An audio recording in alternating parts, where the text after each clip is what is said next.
darkness has swallowed the light, I return to the front lines, armed with nothing but a torch, tweezers, and sheer determination. I slip into the shadows, scanning the rubble that cradles my fragile marine ecosystem, searching for the elusive beast.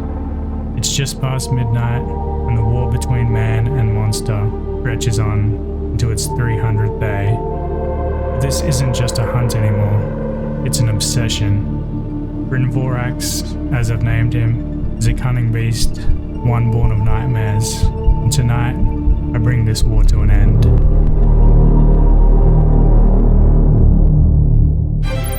Tonight we celebrate.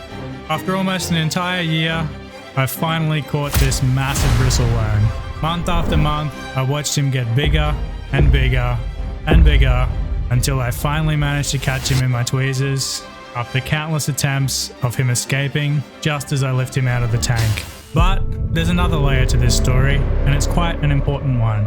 Bristleworms aren't actually all that bad to have around. In fact, they are quite exceptional members to have as part of a cleanup crew, and they'll scavenge every inch of your tank, including all of the hard to reach places, looking for food and waste. So now you're probably wondering why I'm getting rid of him, and there's two simple reasons for that. The first is that touching bristleworms is extremely painful, and I really don't want to get stung. And the second is that when they get really big, they can start to irritate corals, so it's definitely his time to be relocated. The story doesn't end here though, because I've already seen another one, and it's quite big as well. So now we're going to make a bristleworm trap to see if we can catch Brynvorax's lady friend Brynora.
Here's how things are tracking after a couple of days.